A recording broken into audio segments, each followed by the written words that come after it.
Senate Minority Leader Chuck Schumer slamming the GOP tax cuts as a gift for the rich.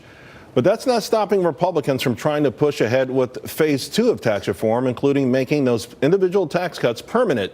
Is this a winning issue for Republicans? Let's ask Kristen Tate, Dan Geltrude, and Danielle McLaughlin. Kristen, let me start with you. I thought it was a slam dunk winning message for Republicans, and perhaps Chuck Schumer is misreading that Pennsylvania outcome. Yeah, the tax cuts are a big winning issue for Republicans ahead of midterms.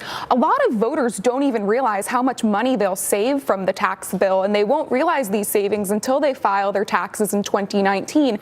So GOPers need to be aggressive in pushing this message, but it's also critical that Republicans align their opponents with Nancy Pelosi, who of course called the savings crumbs. She is toxic, and any midterm candidate who's perceived as having strong ties with her will be hurt among former Blue Dog Democrats who voted Trump in 2016 because they feel alienated and forgotten by today's Democratic Party. Of course, I think, Dan, that the Republicans don't hope that it takes until until the next tax season for people to realize the benefits of the tax cuts. Hopefully, people are seeing it now already when they get their checks at the bottom line. But whether it's Nancy Pelosi or Chuck Schumer, it seems to me a flawed premise to go after these tax cuts because they are impacting people positively.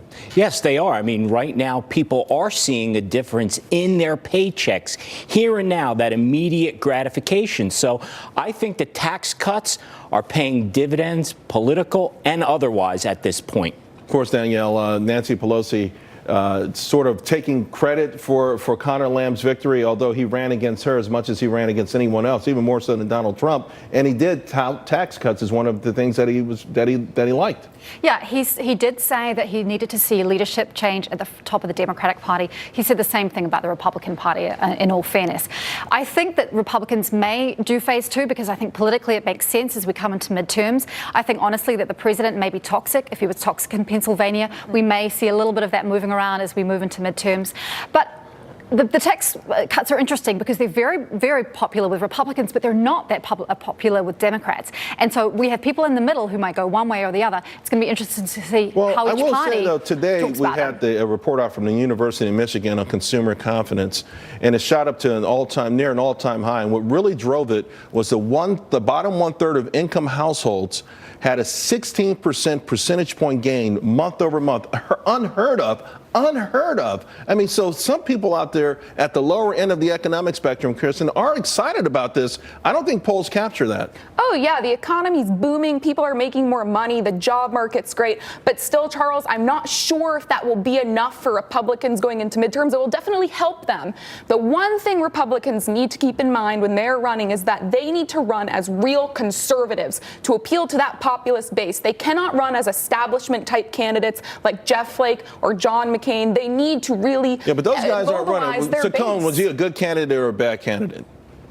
In Pennsylvania, Saccone. Oh, he was a good candidate because he was more moderate. He never said a bad word about Trump. He was pro-Second Amendment. He won in spite of You're talking about Conor Lamb, but I mean the Republicans, Dan. You know, it's like I think they've got the platform, right? I think the tax cuts, the economy, the consumer sentiment number I'm talking about today, real hard stuff is looking phenomenal for them. But in this case, Conor Lamb was able to usurp their own message. Yes, basically, he took on the Republican message of people are going to vote with their wallet, and people are experiencing a windfall from these tax cuts.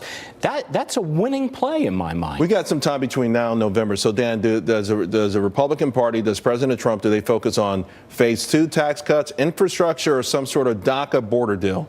I think they're gonna give it a shot with tax cuts part 2. And the reason I say that is the president, he's a winner. He knows how to win. He sees that as a winning plan for him. I think he's going to push that hard. Don't know if he can get it, Charles, but he's going to push it. No Democrats voted for the first tax bill, and we do know that was a huge mistake.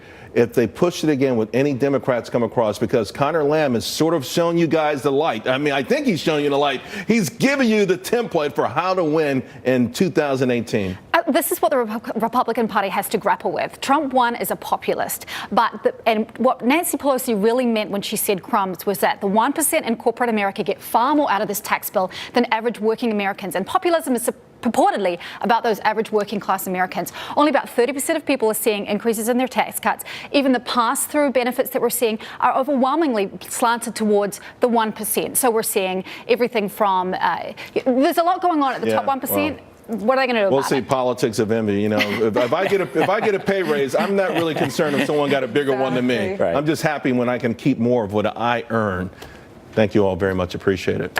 Well, officials are trying